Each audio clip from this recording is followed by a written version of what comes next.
Halo Sobat Tekno, selamat datang kembali di pembahasan tentang Xiaomi 11T. Nah, dulu kita udah pernah bikin unboxing sama video hands-on-nya nih. Kalau kalian mau lihat, ada di link berikut ini ya. Kalau untuk sekarang sih, gue mau ngingetin dikit aja. Jadi, kelengkapan dari Xiaomi 11T ini sebenarnya lumayan lengkap sih ya. Xiaomi masih menceritakan charger dengan daya sebesar 67 watt, berikut dengan kabel yang sesuai.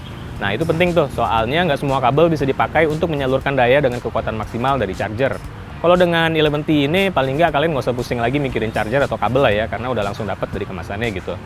Dan dayanya emang nggak segede 11T Pro sih, tapi sebenarnya juga udah lumayan kenceng loh chargingnya, seperti yang akan kita lihat nanti. Terus selain itu apa lagi ya kemampuan dari Xiaomi 11T ini? Langsung aja kita lihat.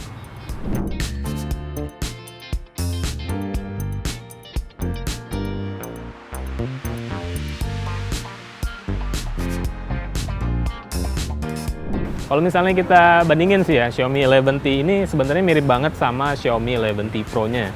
Termasuk dari hal desainnya gitu. Dari luar kita bisa lihat bahwa kedua ponsel itu kayak kembaran dan hampir semuanya mirip sih dan nggak bisa dibedain gitu. Termasuk di branding Xiaomi-nya juga di sini udah nggak ada branding Mi lagi. Hanya tulisan Xiaomi aja ditambah 5G karena ponsel ini juga mendukung konektivitas 5G. Terus konfigurasi kamera dari kedua ponsel itu juga mirip. Demikian juga dengan layarnya. Seperti 11T Pro juga, Xiaomi 11T ini punya dua buah speaker di bagian atas dan di bagian bawah. Jadi kalau misalnya kalian masang ponsel ini dalam orientasi landscape gitu, misalnya lagi nonton film streaming atau lagi main game, keluaran suaranya akan stereo. Jadi nggak cuma dari satu sisi aja, tapi dari dua sisi. Terus material kedua ponsel itu juga mirip ya. Kayak misalnya di bagian belakang ini terbuat dari kaca bukan plastik. Dan teksturnya ini kesat atau matte. Jadi nggak mudah ternoda sidik jari gitu ya, meskipun kalian tanpa casing. Ini varian yang Moonlight White by the way. Kayak gini warna putihnya dan kalau gue sih gue suka ya. Jadi kayak putih bersih gitu tanpa gradasi. Kesannya minimalis tapi juga elegan dan premium gitu. Nah ini untuk kameranya. Sekali lagi konfigurasinya sama dengan Xiaomi 11T Pro. Dan demikian juga untuk bagian layar. Jadi Xiaomi 11T ini, seperti juga 11T Pro, dia menggunakan layar AMOLED berukuran 6,67 inci. Dan bukan cuma itu aja, tapi layar ini sudah berlapis kaca pelindung Gorilla Glass Victus. Nah, itu untuk melindungi layarnya jadi nggak gampang tergores atau rusak. Bagian framenya di sebelah pinggir sini terbuat dari logam aluminium. Jadi dia punya glass front, glass back, dan aluminium frame. Jadi selain pakai panel AMOLED, layar dari Xiaomi 11T ini dia juga punya refresh rate hingga 120 Hz dan itu bisa diatur di menu setting. Jadi kalian bisa milih antara 60 atau 120 Hz gitu ya. Dan bagian bodinya ini sebenarnya agak tebal, lebih dari 8 mili, hampir 9 mili. Tapi nggak tahu kenapa ya, mungkin karena bagian punggungnya ini agak curve atau melengkung. Jadi kita nggak terlalu ngerasa kalau ponsel ini tebal gitu. Oh iya, meskipun materialnya tergolong bagus, cuma yang perlu diingat adalah Xiaomi 11T ini belum sepenuhnya waterproof dengan sertifikasi IP68 gitu ya. Jadi ini sudah splash proof. Kalau misalnya hujan-hujanan dikit ya nggak masalah lah ya harusnya. Cuma asal jangan kerendam air aja gitu atau tercemplung. Jadi belum sepenuhnya anti air. Kalau slot SIM card, dia letaknya di bagian bawah sini ya, sebelahan sama konektor USB-C. Dan ini jenis SIM cardnya. Dia support dual nano SIM. Posisinya saling membelakangi kayak gini ya, depan belakang. Tapi nggak ada slot buat micro SD. Jadi untuk penyimpanan kalian harus mengandalkan internal storage. Ini gedenya 256 GB by the way. Dan oh ya, jadi Xiaomi 11T ini juga sudah mendukung koneksi 5G. Seperti ada di namanya sini 5G. Termasuk untuk band yang digunakan oleh operator-operator di Indonesia sejauh ini, yaitu band N3 1800 MHz dan band 40 atau 2300 MHz. Jadi kayak Xiaomi 11T Pro, Xiaomi 11T ini belum memiliki in-display fingerprint scanner. Ada pemindai sidik jari, cuma letaknya di sebelah samping sini menyatu dengan tombol power. Jadi kalau misalnya kita mau nge-scan ya kita harus tekan tombol powernya kayak gini. Nah kayak gitu ya.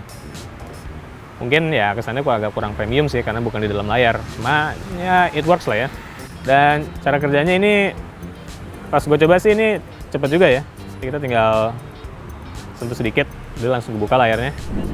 Di menu display ini Xiaomi juga menyediakan opsi pengaturan untuk layar, untuk warna di layar tepatnya ya. Jadi kalian bisa pilih di sini ada color scheme. Nah, di sini ada 3 preset yang tersedia. Yang standar itu adalah vivid. Ini warna-warnanya kelihatan cerah dan dengan saturasi dan kontras yang tinggi. Terus ada standar dan original color juga. Kalau kalian mau pengaturan lebih lanjut, kalian bisa milih di advanced settings. Nah, ini jadi kalian bisa pilih antara color space-nya mau DCI P3 atau sRGB standar. Terus ada juga slider buat color-color di sini RGB, serta ada juga saturasi, serta kontras dan gamma. Jadi kalau untuk ukuran smartphone ini opsinya bisa dibilang cukup lengkap ya. Kalau untuk sistem operasinya, Xiaomi 11T ini menggunakan MIUI 12.5 berbasis Android 11. Kalau sampai sekarang sih, sampai video ini dibuat masih belum ada update ke Android 12. Cuma kedepannya Xiaomi menjanjikan bakal ada peningkatan versi Android hingga beberapa generasi. Oh ya, di MIUI 12.5 ini juga notification bar itu dipisah dari quick control. Jadi kalau misalnya kalian mau quick control, kalian swipe down dari bagian kanan layar kayak gini. Sementara untuk notification, swipe down-nya dari bagian kiri layar. Nah, kayak gitu. Jadi dipisah ya antara notification dan quick control. Nah, satu perbedaan utama antara Xiaomi 11T dan Xiaomi 11T Pro itu terletak dari segi hardware-nya. Jadi Xiaomi 11T ini tidak menggunakan Snapdragon 888, melainkan chip dari MediaTek. Tepatnya adalah MediaTek Dimensity 1200 Ultra. Kalau dari hasil benchmarknya sih emang nggak setinggi yang versi Pro ya. Cuma kalau menurut gue sih itu seharusnya nggak terlalu masalah gitu ya. Dalam sehari-hari juga nggak terlalu berasa bedanya. Apalagi kalau misalnya ditambah dengan RAM 8GB, extended RAM 3GB, serta memori internal 256GB. Sebenarnya ponsel ini udah mencukupi banget untuk menjalankan tugas-tugas harian gitu ya dengan lancar. Entah kalian browsing, atau buka media sosial, atau main game, semuanya bisa dilakukan dengan relatif mulus. Pas gue coba main game sih, Xiaomi 11T ini bisa menjalankan semuanya dengan lancar ya, termasuk di setting grafis yang tinggi gitu. Dan ini refresh rate-nya juga 120 Hz, walaupun nggak semua game ternyata mendukung refresh rate sebesar itu. Dan di sini kalau untuk PUBG Mobile, ini gue bisa milih settingnya dengan frame rate paling tinggi. Jadi kalau kesan gue saat main sih nggak ada hambatan sama sekali. Ini bisa jalan dengan lancar, nggak tersendat-sendat. Nah, cuma refresh rate 120 Hz itu belum tentu didukung di semua game sih. Kayak misalnya di PUBG New Stage ini, dia cuma jalan di refresh rate 60 Hz. Meskipun kalau dari setting grafisnya, ini bisa diatur sampai tinggi banget. Baterai ponsel ini yang sebesar 5000 mAh ternyata cukup juga untuk menemenin aktivitas gua seharian. Meskipun daya tahannya pasti tergantung dengan aktivitas kalian juga. Semakin sering kalian streaming atau main game, tentu makin boros juga pemakaian baterainya. Nah, untungnya nih, saat kalian butuh ngecas, Xiaomi sudah menyediakan charger dengan kapasitas hingga 67 watt di dalam kemasan Xiaomi 11T. Dan kecepatannya, biarpun dayanya mungkin cuma setengah dari yang versi Pro, yang 120 watt, tapi ternyata kecepatannya juga lumayan kencang kalau buat ngisi baterai. Jadi pas gua tes dengan charger dan kabel bawaan dari keadaan kosong, baterai HP ini bisa keisi sampai 50% dalam waktu hanya 15 menit. Pas setengah jam, kapasitasnya udah naik jadi 75%. Full charge 100% tercapai dalam 45 menit. Kalau untuk kameranya, seperti juga Xiaomi 11T Pro, Xiaomi 11T ini dibekali dengan 3 buah kamera belakang. Terdiri dari kamera utama 108 MP, itu lokasinya yang paling bawah ini. Kemudian kamera ultrawide 8 MP dengan bidang pandang 120 derajat yang paling atas. Dan terakhir adalah kamera telemakro dengan resolusi 5 MP. Kamera telemakro yang letaknya di tengah ini terbilang unik ya, jadi sudut pandangnya itu agak sempit seperti kamera tele, tapi focus distance-nya itu kayak kamera makro, jadi antara 3 cm sampai 7 cm dan dilengkapi dengan autofocus. Jadi saat kita memotret objek dalam jarak yang sangat dekat, kita bisa juga mengatur fokusnya. Oke, jadi ini di sini kita bisa lihat luas bidang pandangnya. Ini adalah kamera ultrawide-nya yang 120 derajat tadi. Terus ini adalah kamera utamanya, kamera wide 108 MP. Nah, di sini kita bisa ngelihat juga bahwa karena nggak ada OIS, maka goyangannya jadi agak berasa ya, jadi agak shaky atau goyang-goyang nih waktu lagi framing. Terus di sini ada opsi zoom 2 kali juga, cuma karena nggak ada lensa telefoto, maka zoom 2 kali ini diambil dari pembesaran dari kamera utama yang 108 MP tadi.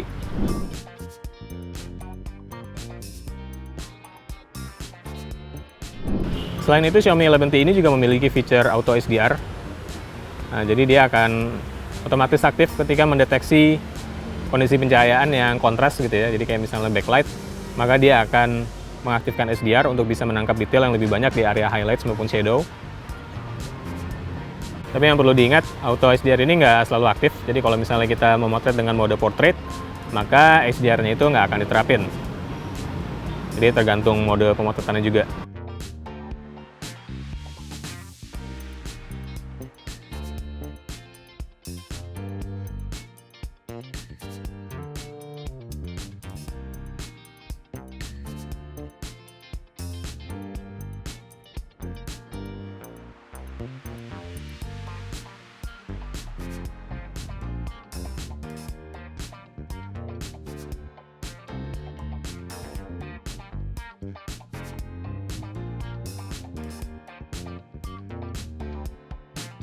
Satu hal yang menurut gue menarik di kamera Xiaomi 11T ini adalah fitur kamera makronya ya, atau tele makro tadi. Jadi untuk aktifinnya kita, ke menu ini terus aktifin super makro, nanti dia akan pindah ke kamera makro. Dan kita bisa memilih magnifikasinya nih. Jadi karena jarak fokusnya dekat antara 3-7 cm, kita juga mesti berada dalam jarak dekat, kalau enggak objeknya nggak akan fokus. Nah, tapi kita bisa milih nih, apakah mau magnifikasinya segini misalnya, atau lebih gede lagi dengan cara lebih dekat.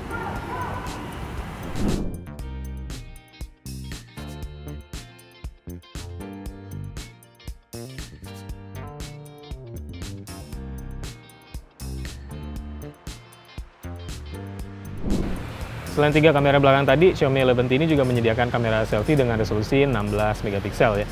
Dan ya sebenarnya nggak ada yang terlalu istimewa sih dari kamera selfie ini, cuma masih memadai lah kalau untuk keperluan kita swafoto gitu ya.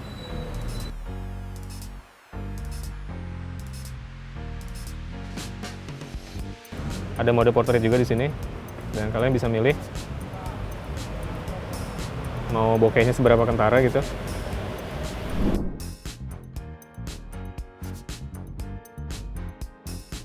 Kalau untuk video, Xiaomi 11T ini bisa merekam dengan resolusi maksimal hingga 4K 30 fps. Jadi ya lebih terbatas dibandingkan yang 11T Pro lah ya.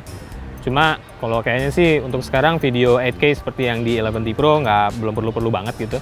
Jadi sebenarnya ini masih bisa memadai. Dan ada beberapa fitur video juga yang mungkin menarik buat kalian. Jadi biarpun nggak punya OAS, tapi untuk video, Xiaomi 11T ini menerapkan digital stabilization atau electronic stabilization. Jadi nanti hasil rekamannya itu nggak terlalu goyang-goyang ya, bisa lebih stabil gitu. Selain itu juga ada opsi untuk steady video, ini untuk menstabilkan lebih lanjut, tapi dengan sedikit di cropping gambarnya. Jadi framingnya itu akan jadi lebih sempit.